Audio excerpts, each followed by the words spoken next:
Hi there and welcome along to another workout for you to row along to. We're going back to an engine building foundation row. Today you're going to do 3 times 12 minutes at 20 strokes per minute with 1 minute rest in between.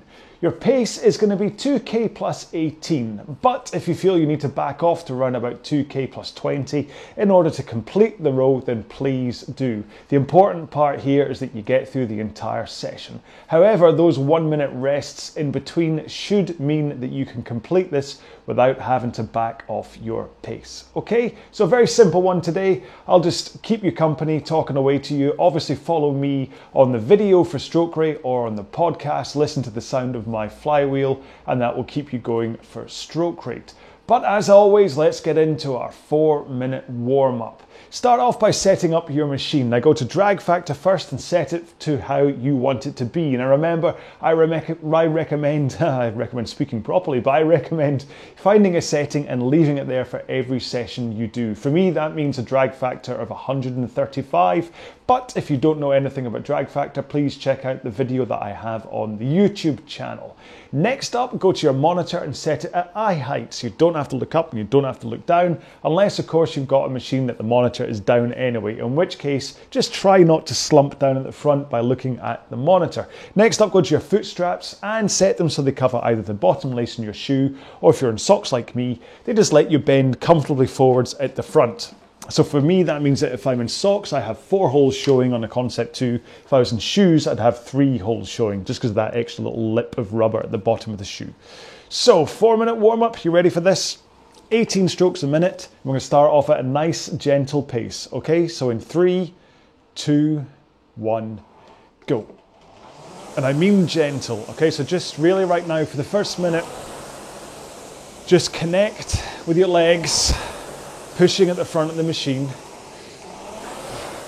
and connect with your arms too, so that as you drive, you get the flywheel or water wheel or magnet or hamster or whatever you have at the front of your machine is moving the way it's supposed to. But you're not thinking about pace, okay? All you're thinking about is putting in just that little bit of effort. Your heart rate rises, ruses, whatever the phrase is. Your muscles are just firing enough that they need a little bit more blood in order to keep them working. Should feel your body starting to ease up if you've been sitting down all day, or maybe you've just driven to the gym. You're a bit tense from the drive, a little bit stiff. Well, this warm-up should just ease you off. Maybe for the next 40 seconds, think about putting a tiny bit more pace through your legs. Remember, today's quite a slow, low-rate workout, so you don't have to worry about being really kind of up there and purring with today's warm-up. You'll get there quite nicely within a couple of minutes of the main session. Okay, so in 3 strokes time, 2, 1 more stroke. I'm going to take 1 foot out, put it on the floor, then continue rowing with 1 foot still in. A good, solid, even push from the leg that's still in. Might even feel more like a press when there's just 1 in there. But try not to mess around with what's happening with your back. I don't overlean at the front. I don't underlean or slouch at the back, just because you've only got 1 leg in. Swap your legs. Obviously in the foot straps, don't get out like a surgical saw and swap your legs over. That would be a bit harsh, especially in a warm-up. Continue rowing. It's going to help with compression at the front. A little bit of flexibility can improve what's going on with your hip flexors. Last row here. Both feet in the foot straps, straight legs, just use your back and your arms. So swing over your hips, backwards and forwards, and pull in your arms at the back of the stroke, and then release your arms to then swing your back forwards. Podcast folks, you might want to one day tune in to the warm up on the YouTube thing if you don't quite understand what I'm saying. One more stroke here. Now let's roll to the front of the machine, straight arms, and just drive out of the front. Keeping those arms straight, and just really focus on the leg drive and picking up the flywheel at the same time. Try not to have one then the other. Just drive, just press out from the front, keeping those arms straight. Last stroke. There we go. Warm up, all done. That's quite nice and quick. So continue moving up and down the rail, have a quick drink, and I'll explain one more time what it is that we're doing today. Okay, the hoodie's off, which as being it's -3 in here right now, I'm quite eager to get on with today's row. So let's go through this quickly. What we're going to do is 3 12-minute intervals at 20 strokes per minute with 1 minute rest in between. Now, if you want to go ahead and set your monitor for this, then I suggest setting it as 12-minute intervals with undefined rest rather than 1 minute rest. That way we'll stay in time with each other. If you set it to 1 minute, we might end up kind of 1 or 2 seconds out of sync, and that just gets a bit messy by the end. Anyway, so you're going to be doing these at 20 strokes per minute, and your pace is going to be around about 2k plus 18. Like I say, if you start to really kind of get a bit tired from this, if you're not used to long rows, then back off to kind of 2k plus 20. But hopefully you can manage this at the plus 20, because that is a fairly slow kind of 5 or 6 out of 10 effort level anyway. If you're looking at this from a speech point of view, then you should be able to hold a conversation pretty much the whole way through this. I mean, that's what I'm going to do. I'm just going to talk to you for the full 36 minutes, okay? So either stick on some music and drown me out, or strap yourself in for another another lecture from me. No, I'll try, and I've got something worked out today, don't worry about it. Well, I don't, but let's just pretend that I do. Okay, so we're going to start off for our first 12-minute interval, 20 strokes per minute, 2k plus 18. You ready? 3, 2, 1, go. Okay, so 1 stroke every 3 seconds. If you're looking at the counter in front of you, just count down in 3s. It's the easiest way for a 20 strokes a minute to keep you on track. Just look at the counter going down. I mean, 20, 24, 30, they're all really easy to count down. Maybe that's why 24 is my favourite stroke rate. Who knows? Anyway, so try and hit your pace as quickly as possible.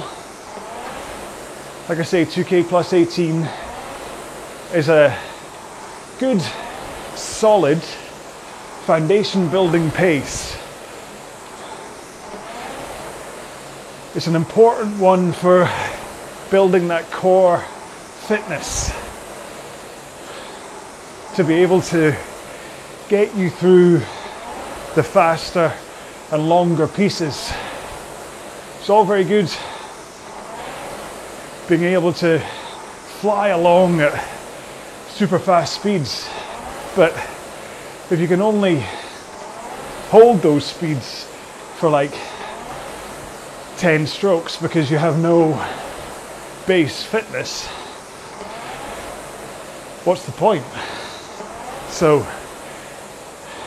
these kind of rows are your real grunt work, bread and butter, that allows you to be able to do the faster pieces. They are in many ways more vital than any of the faster sprint pieces, because they're so transferable to any kind of row you do. So even this kind of a session will help you develop the energy system to be able to do a half marathon, for instance. Then it just comes down to your cardio fitness and your desire to get to the end. Strength comes into it in terms of how fast you want to do it in, but doing a whole bunch of high interval or high intensity interval training sessions may be great on paper for calorie burn, but it's not going to build this core fitness. See, I had a plan that the first interval here I'd get straight into technique, try and cover all about technique in the first interval, and then in the next two start just talking about anything. That part I hadn't planned. But we're almost 4 minutes into this first interval and I haven't mentioned anything about technique yet. My thinking being that if I don't give you the technique bits at the top, you could have spent the past 4 minutes rowing back to front or something. Or worse, you could be like this with the underhand grip. Oh, that just makes me feel sick. I think I was just sick in my mouth a little bit. So what I'm saying there is don't row with an underhand grip, please. Right, let's see if I can cover most of this in 7.5 minutes. Technique. There's a reason I bang on about it all the time. Well, there's a few reasons. Injury prevention is certainly up at the top, because if you've got a poor technique, you're more likely to injure yourself, and then you'll probably stop rowing. However, there's also efficiency of your stroke, so making sure when you're putting in energy to the stroke, you're using it in the most energy efficient way. That way you can row for longer, and it will also mean that when your technique is good enough that you can put in lots of power, if you're efficient with that power, you can row hard for longer, therefore be faster and better. And the more time you spend rowing efficiently and powerfully, the fitter and stronger you will become. So, quick overview. 5 stages of the stroke. The catch, which is right before the drive, and then at the drive you finish, then you release, and then finally you recover into the catch again. Now don't worry if that was a bit quick. So I'm going to go through each stage. So the catch is at the front of the machine. This is where you line up your body ready for the power to surge through your body as you take each stroke. And the important thing here is that you set yourself up in a way that the power can flow through your body without you fighting against it and without you potentially injuring yourself. And briefly, that means arms straight, leaning in to a 1 o'clock position, shins at vertical, and sitting up on your sit bones. Okay, so up, arms straight, lean forwards, shins vertical, up on your sit bones. In the drive, you keep that forward lean, you keep your arms straight, but now you push the machine away with your legs, at least with your feet. Push, push, and all you're doing is hanging off the handle. You're not bending your arms early, you keep them straight and hang. Then, when your legs are about halfway done, you swing your back from that 1 o'clock forwards to an 11 o'clock backwards lean. And as you start that swing, that is when you finally pull the handle in to a finish. There's much more refined descriptions to these, which I'll do next. But you pull in to a finish, and then the same speed you pulled in at, you release the handle instantly from your chest. So no pausing, no holding, just in, out. And then get your arms nice and straight. And what that does is it starts your forward lean back into that 1 o'clock position. And once your hands are past your knees and you're in that forward lean, all you have to do is bend your knees and you will effortlessly slide to the front of the machine. You won't have to pull on the foot straps or think about reaching and bending. You just slide. And as long as you continue to think about straight arms, keeping that forward lean up on your sit bones and shins to vertical, that is you ready to take the next stroke.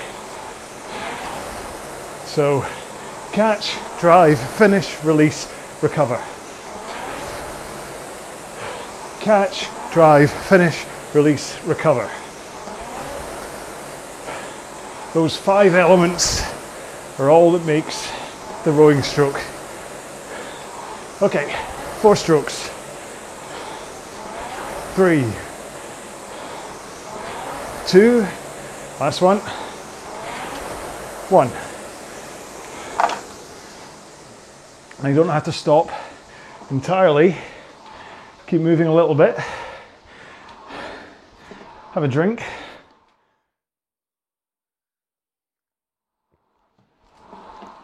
Oh, a watch has been in here overnight and it's It's like slush. It's one way to cool down. Okay, 30 seconds to go. Now if you set this to undefined rest on your monitor, you'll see there's a button saying continue to next interval. Press that whenever you're ready to give you enough time to pick up the handle and start the next interval. Don't worry if it adds time to your average split. So I'd maybe suggest pressing it now, and it'll sit there ready for you to start going in 5, 4, 3, 2, 1, go. Same thing again.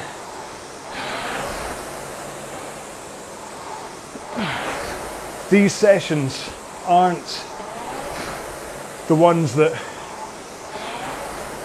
anyone's going to make a film about. They're not going to be, and then the next day he did 12 minutes times 3 and 20 strokes per minute. But if you remember all the training that Rocky did before his fight, wasn't just lifting the heavy stuff. He did some running and some fitness building before he went in to fight Apollo Creed. That's what we're doing. I'll get you out back chasing chickens in a minute. Although, I suppose, latest Rocky films, he wasn't doing much, was he? Am I showing my age again? Need to get better references. Cobra Kai, any? Never really see them do any cardio in that, do you? So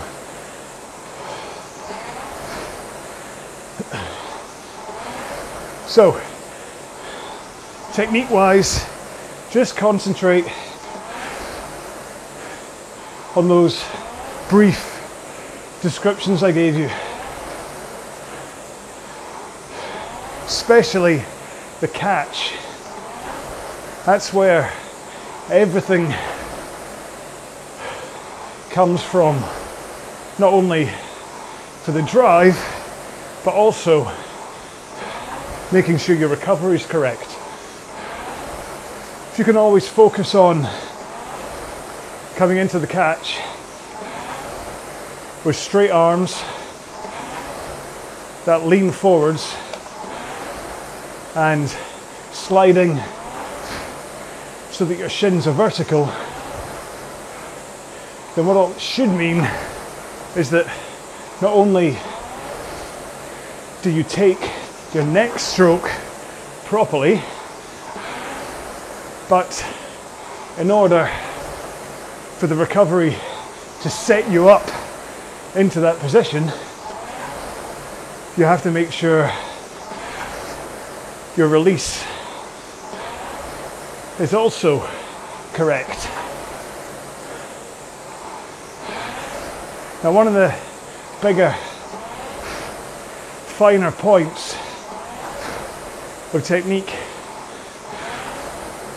is an expansion on what I was saying about your sit bones, and that is to make sure you have good posture at both ends of the machine. So at the front, remember I said up on your sit bones, so that means hips tilted forwards, and then by the time you get to the front, your shoulders should be over your hips. And that means you've got that forward lean going on. But you also want to make sure you've got a good, powerful back. Okay, so not slumped and crumped. You want to be up, braced, ready for the power. And the same is at the back of the stroke where you finish. You don't just crumple at the back and slouch. You want to be powerful, braced core, ready to take in that pull from the handle, and then all you have to do is rock over your hips in order to get back into that forward lean.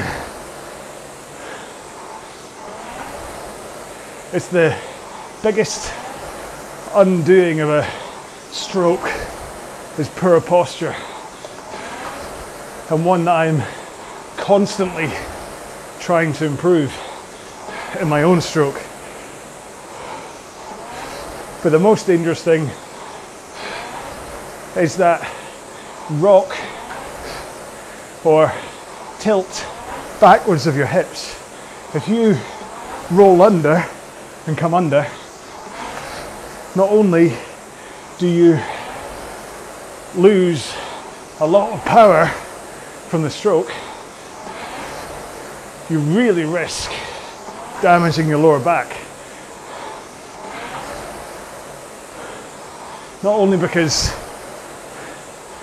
you'll have taken the back end of the stroke right into your lower back, but if you drive with your hips under, all of the power from your legs gets sent right down to your lower back rather than up through your body and into your arms, meaning you really risk, if nothing else, putting your psoas muscle into spasm. There's a reason it's called a psoas, because if you get it wrong, you're going to get psoas. So that just put me into the explicit category. Hopefully not. 5 minutes to go on this one.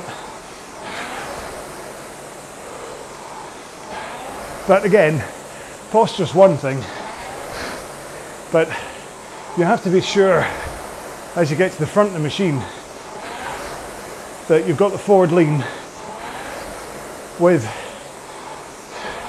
relaxed, loose arms. So as you come forward, nice and loose. Pretend you're a zombie. So you go, oh. Never see a tense zombie. Oh. Nice and loose. And then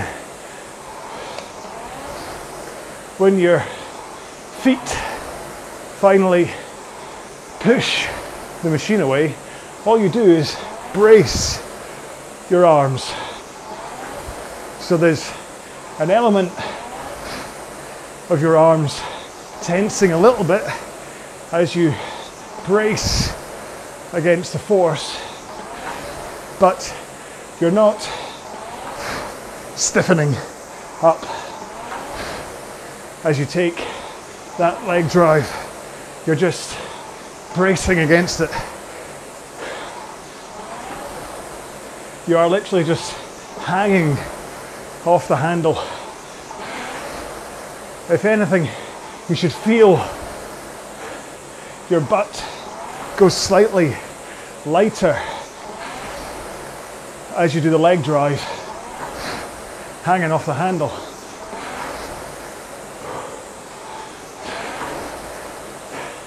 Not taking off the seat like what just happened to me, but just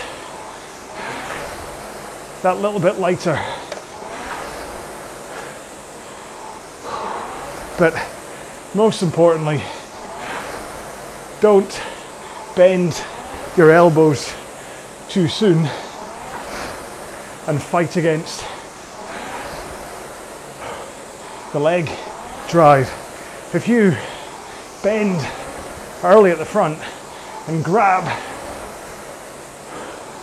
You're fighting against that leg drive, losing a lot of power, and again, potentially injuring yourself.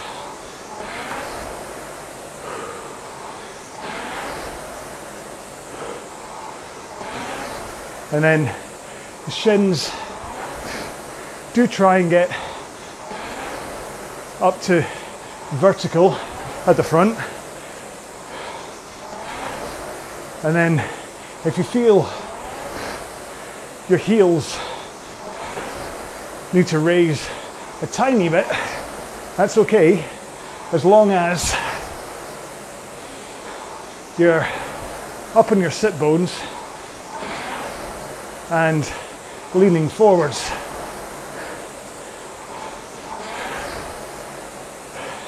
Then it's perfectly acceptable. However, if you have your hips rolled backwards and your body's leaning backwards, it's not acceptable to have a heel raise. So it's okay as long as you're leaning in, shoulders over hips, and then when you start the stroke, slam those heels into the foot plate. At the same time, the handle picks up the flywheel. So you want to get both at the same time. You don't want a butt scoot where your feet connect before the handle. You also don't want to pick up the flywheel and then your hands, then your legs. Because that's another way to lose lots of power. Okay, 2 strokes to go. There we go. I maybe hiccuped a bit there by demonstrating the flywheel too early, but we're still finished. Should still have been a total of 240 strokes.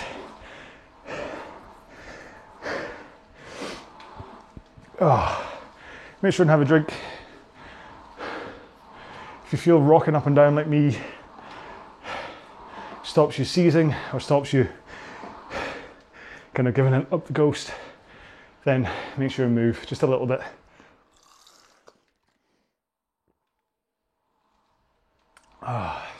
Okay, so there's 15 seconds to go.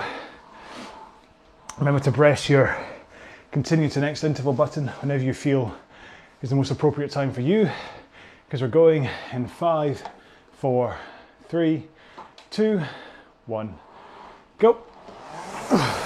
Same thing we did the last 2 times. Taking over the world. Oh no, wait, no. That's a different video. No, we're not taking over the world. No, not today, no.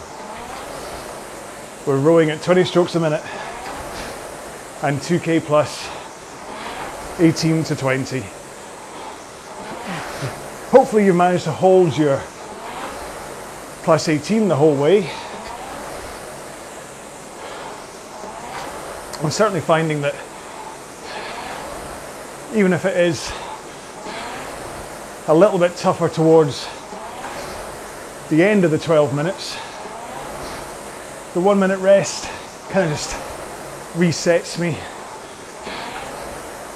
Like I say,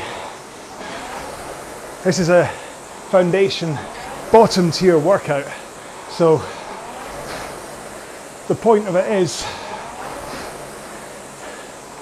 that it will give you a good workout but not destroy you, not leave you tired the next day. Which is why in my training plans, the bottom tier is most often followed by either a mid-tier or a top tier. And then after them, as long as there's enough sessions in the week, the next day you follow it up with another bottom tier row, because these build your fitness and work as recovery rows to allow you to hit the faster ones harder. Now, there's a very good chance that you're currently looking at the pace of this row and thinking, this is easy. I'm much faster than this. Even though you're sticking to your 2K plus 18 pace, and you're starting to think, I should really be rowing this at 2K plus 15 because I've got it in me. Well, if you're doing this as a standalone session, maybe. But if this is a bottom tier row for you and you're about to follow it up with a mid or top tier in your next session, or you have done it in a previous session, then trust me, stick to your pace. Don't push the fast stuff, because that's easy to do. I mean, I'm rowing this at 2K plus 18, and even talking to you, I'm sure I can row this at 2K plus 15 quite easily, but I'm not going to, because I have a top tier session next, and if I go too hard today, tomorrow when I need to go faster, I'll have taken some of the cream off my speed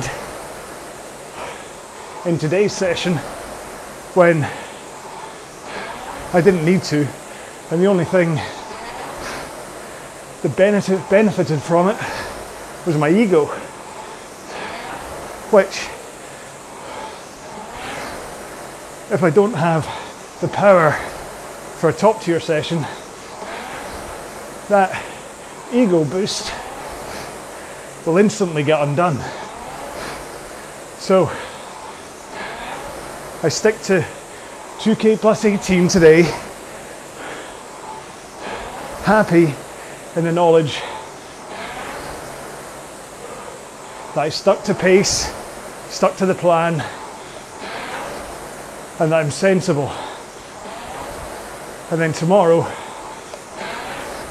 I know I've got a full tank of cream in the tank,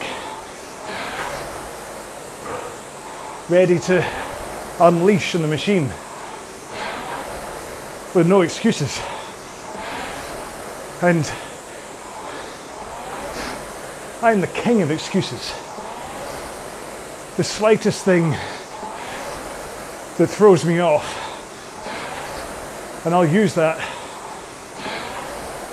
as the reason why not only did I not perform, but even before the race, I'll be thinking about it as the reason I'm not going to perform.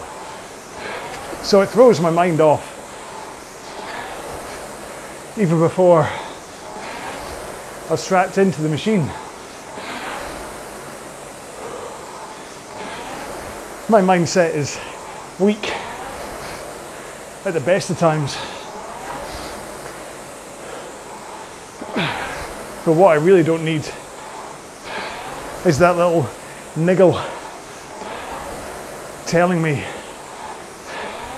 oh, you're not going to perform today. You're tired. Which is one of the bigger factors to why I don't have shoes when I row, and why I recently got rid of my very expensive P-Row seat pad, because I realised that if and when gyms reopen, it's January 2021 right now, and real life competitions start, if I don't have my perfect set of rowing shoes or my favourite little seat pad, then I know it'll throw me off performing, and I'll lose before I even start. It's not quite a superstition. It's more a crutch.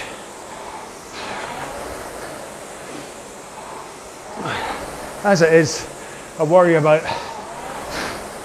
using my little Heisenberg character on top of the monitor. He really does help my posture at the front of the machine by making eye contact with him. But again, what happens if I don't take him with me to the gym or a competition? Is it all going to fall apart? Hopefully not. I can't let Heisenberg down, after all. Don't want him to come knocking.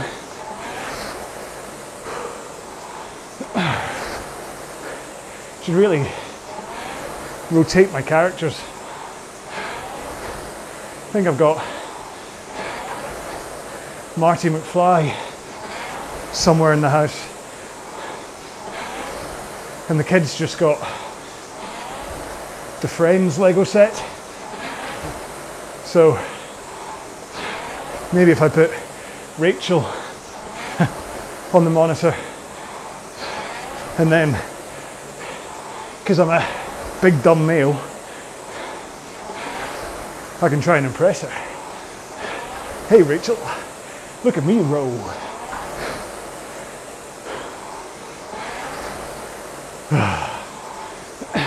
Friends, is that a recent enough reference? Still isn't really, is it? Hey, even if I talk about Stranger Things, that's still a year and a bit ago. But then, not much great new TV's been out recently, so hard to get a reference. I did watch Tenet over the festive break. It's kind of like a protein shake where you shovel it down, you think it's filled you up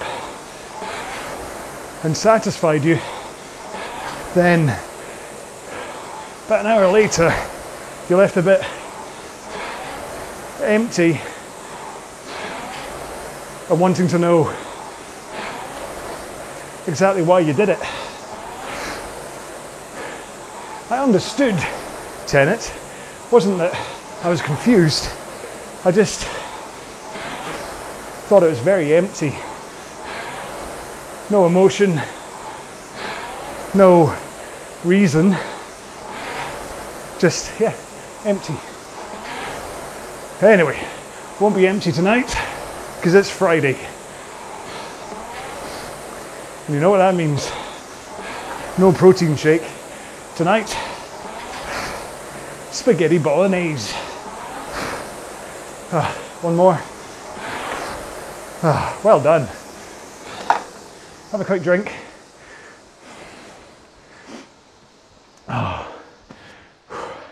Keep moving.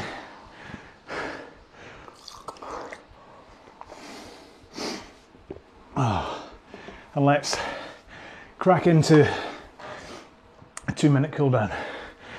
In 3, 2, 1, go. So just run about 18 strokes a minute again. Just connect with your legs and your arms. But much like the warm up, don't worry about pace or how much pressure you're putting in. I'm at around about 2k plus 40 right now. So nice and gentle. Let your body cool down. It shouldn't have been that tough a workout anyway. So you shouldn't find it too hard to cool down. Although my Whoop heart rate thing currently thinks I have a heart rate of 186. Now, that's not right. Not right at all. Yeah, I think this Whoop strap on the wrist anyway is all very good in terms of like lifestyle tracking, sleep and just day-to-day activity. But when it comes to actual exercise, when it's on my wrist anyway, it's about as useful as a chocolate watch. Especially if it thinks I'm still rowing with a heart rate of 178. If that's the case, someone call a doctor. Let's have a quick check. Nah. I'm about 130 maximum. Forgot to start my Apple Watch today, so I can't double check. Last stroke. There you go, that's a 2-minute cool down done. If you want to continue continue cooling down while I talk away at you, then that's probably a good idea, rather than sitting there going, will he ever shut up?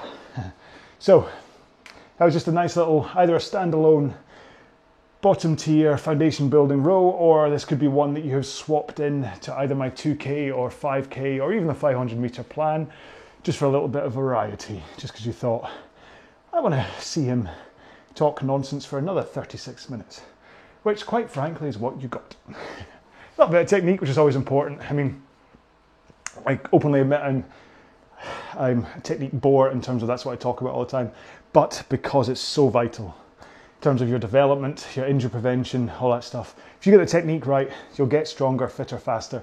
And when you see that improvement happening, success begats success.